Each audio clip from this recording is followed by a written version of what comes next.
მნიშვნელოვანი თარიღი საქართველოს ისტორიაში ჩვენი ქვეყნის დამოუკიდებლობის გამოცხადებიდან 7 წელი გავიდა. დღეს სრულიად საქართველოში საზეიმო ღონისძიებები გაიმართება, რომელსაც ჩვენი მაყურებელი მოამბის უწყვეტ ეთერში ნახავს. დამოუკიდებლობის ისტორია კი ასე დაიწყო.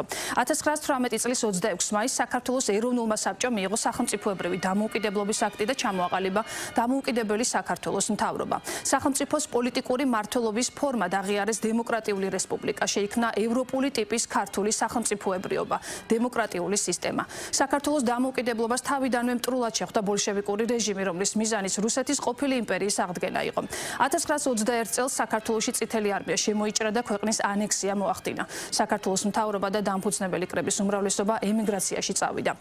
წლების შემდეგ 1991 წლის 31 მარტის საყოველთაო რეფერენდუმის შედეგად მოსახლეობის ერთსულოვანი გადაწყვეტილებით ქვეყანამ დამოუკიდებელი რესპუბლიკის სტატუსი დაიბრუნა. საქართველოს სახელმწიფოებრივი დამოუკიდებლობის აღდგენის აქტი 1991 წლის 9 აპრილს შევიდა ძალაში.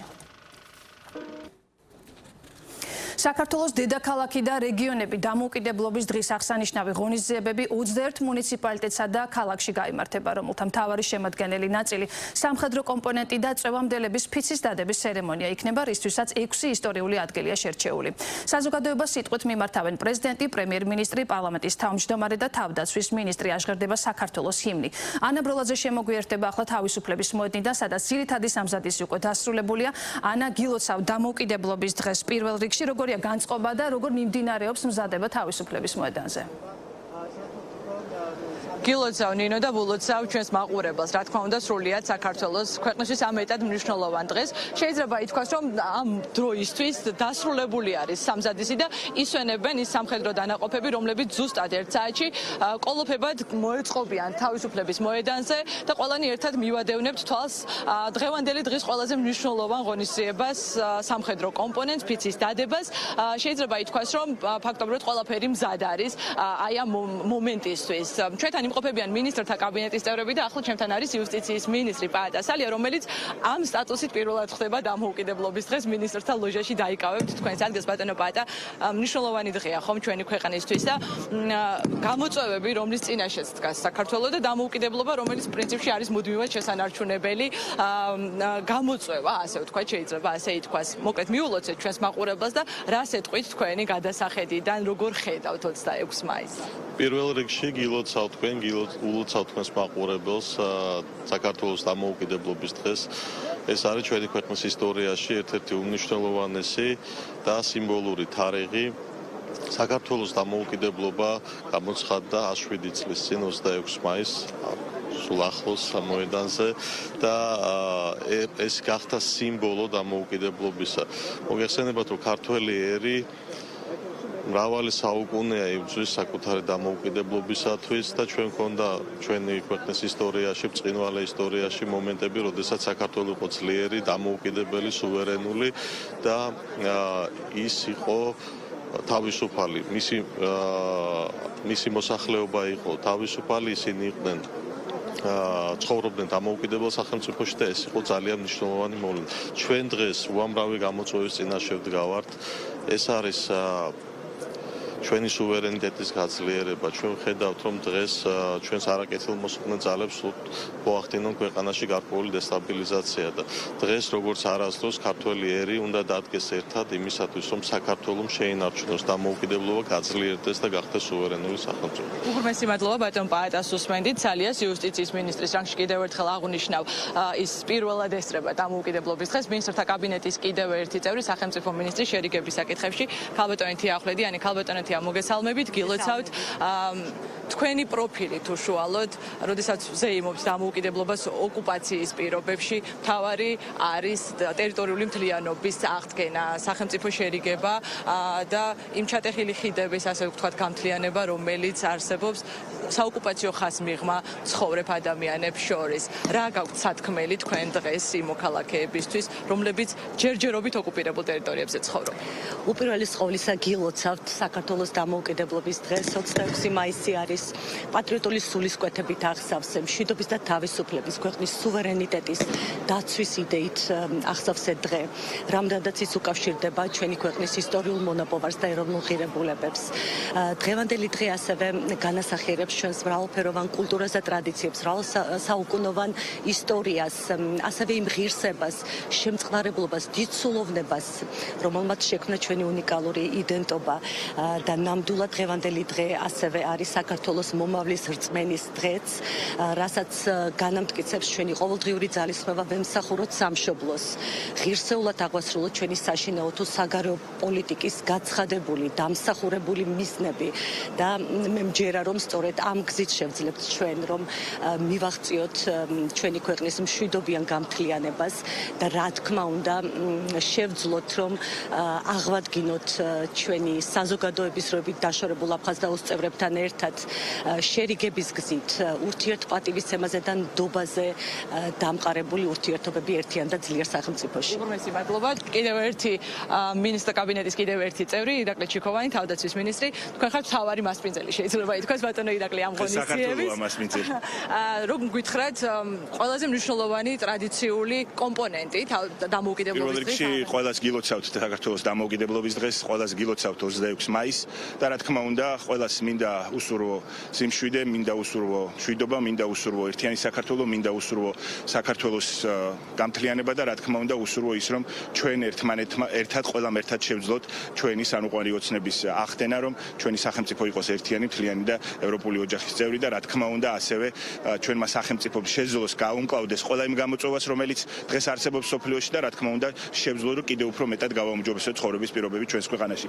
დღეს თავისუფლების მოედანზე რამდენიმე 1000 სამხედრო არის შეკრებილი, დღეს არის სიმბოლური დღე, დღეს როგორც ყოველთვის იქნება ფიცის დადების ცერემონიალი, ეს არის განსაკუთრებული დღე, რამდენიმე ასეული 700-მდე რეკრუტი შეუერთდება საქართველოს თავდაცვის ძალებს და ამას გარდა აღლუმში მონაწილეობას მიიღებს საქართველოს თავდაცვის ძალებში არსებული ყველა სახეობის წარმომადგენელი ქვედანაყოფი. ბატონო ირაკლი, თქვენ აღნიშნეთ, რომ 700-მდე რეკრუტი დადებს ფიცს და ჩადგება ოფიციალურად ქვეყნის სამსახურში. რას აკეთებს სამინისტრო იმისთვის, რომ უფრო მეტ ადამიანს გაუჩნდეს მოტივაცია, რომ ესეთ მნიშვნელოვან საქმეს ემსახუროს? ეს გულწრფელად გეტყვით, რომ ჩვენ ძალიან მნიშვნელოვანი შედეგები გვაქვს ამ მიმართულებით და ძალიან გვახარებს ეს ყველაფერი.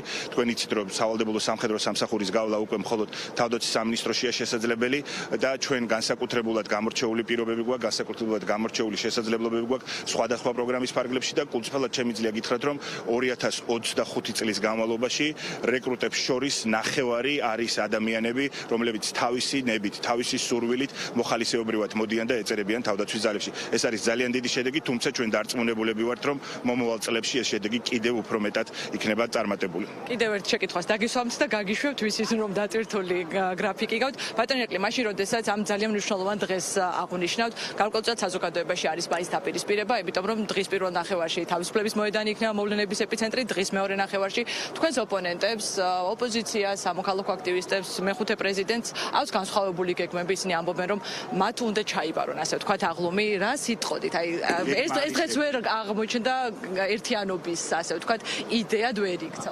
გეგმა არის ერთი, გეგმა არის ის, რომ ყველა საქართველოს მოქალაქემ, ყველამ ვისაც შეუძლია საკუთარი წვლილი შეიტანოს საქართველოს განვითარებაში, ეს უნდა გააკეთოს და არ იყოს დაკავებული დესტრუქციით.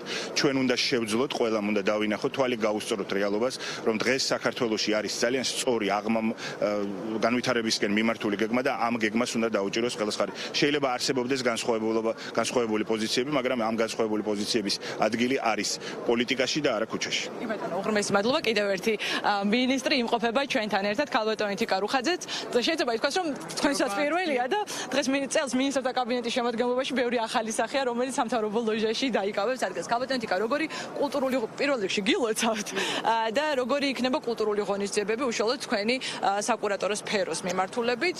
რეგიონებში ყოველწლიურად არის ხოლმე სხვადასხვა რეგიონის შერჩეული, სადაც ყოველი სამინისტრო თავის სტენდებს აწყობს. თქვენ შემთხვევაში როგორი იქნება, რა ლოკაციაზე იქნებით წარმოდგენილი? პირველ რიგში გილოცავთ და ულოცავ მთელ საქართველოს, იმიტომ რომ როგორი სტატუსიც არ უნდა მქონდეს ამ დღეს ყოველთვის, რაც თავი მახსოვს პრაქტიკულად, ვზეიმობთ ყველანი ერთად და თითქმის დიდი ხანია უკვე ჩართული ვარ ხოლმე ამ დღეს ღონისძიებების, ასე რომ ვთქვათ, შექმნაში. ულოცავ მთელ საქართველოს, წელს სიახლე არის ის, რომ საგარეო საქმეთა სამინისტროსთან საქართველოს მთავრობის ინიციატივით ინიციატივით დავიწყეთ ფართემასშტაბიანი დამოუკიდებლობის დღეების აღნიშვნა მთელ მსოფლიოში. უკვე დღემდე მე თვითონაც ვიყავი აზერბაიჯანში ვიზიტით და ვიმყოფებოდი. დღემდე დაახლოებით 1000-მდე ქართველი ხელოვანი მთელი მსოფლიოს მასშტაბით 5 ქვეყანაში აღნიშნვა უკვე დასრულდა, თუმცა 22 ქვეყანაში აღნიშნავთ და ვფიქრობთ, რომ ამას აქვს ძალიან კარგი გამოხმაურება საერთაშორისო მასშტაბით, რადგანაც უკვე მსოფლიოში ხმამაღლა და ამბიციურად რაც შეგვიძლია გავაჟღეროთ, ეს არის ქართული მრავალხმიანობა, ჩვენი უნიკალური კულტურა, რომ დასავლეთსა და აღმოსავლეთს შორის არსებობს ესეთი პატარა ქვეყანა, რომელსაც აქვს ღირსება, რომელსაც აქვს ძალიან დიდი ძველი კულტურული ტრადიციები, უნიკალური კულტურა, რომელიც ხმამაღლა უნდა ჟღერდეს მთელ მსოფლიოში. ეს არის ნამდვილად ძალიან კარგი მიღებები იყო ევროპაშიც და აღმოსავლეთშიც და ახლო რეგიონშიც, უკვე სადაც ვიყავით, არის მოწვევები და მე ბედნიერი ვარ, იმიტომ რომ ველაპარაკი ამ ადამიანებს, ვინც ჩართულები არიან ჩვენი კულტურის წარმომადგენლები და ძალიან დიდი მოლოდინი აქვთ, რომ მართლაც მსოფლიოში ძალიან კარგი უკავშირი გვექნება სახელოვნებო წრეებთან. რაც შეეხება საქართველოში, კიდევ ერთხელ, როგორც ყოველთვის ტრადიციულად რეგიონებში იქნება ძალიან კარგად წარმოჩენილი სხვადასხვა სამინისტროების, სხვადასხვა დარგები, თავიანთი შემაჯამებელი, ესე რომ ვთქვათ, სამუშაოებით და ყველგან იქნება რასაკვირველია კულტურის კომპონენტი ჩართული. ჩვენ კოორდინირებულად ვიგეგმებოდით და შესაბამისად, არ ვიცი, დაწყებული აღმოსავლეთიდან დასავლეთამდე ყველგან მართლა ვეცადეთ, რომ კულტურის მოღვაწეები მაქსიმალურად, ესე რომ ვთქვათ, წარმოჩენილი ყოფილიყვნენ. რასაკვირველია, ეს იგულისხმება დაწყებული საესტრადო, პროფესიული მუსიკიდან დამთავრებული ფოლკლორით, ხალხური ანსამბლებით. ვულოცავ კიდევ ერთხელ მთელ საქართველოს და მართლა ვფიქრობ, რომ უნიკალური კულტურის, მემკვიდრეობის და ტრადიციების ქვეყანაში მთავარია ის ღირსებები და ის თვისებები, რაც ჩვენ ქვეყანას გააჩნდა, ჩვენ ხალხს გააჩნდა.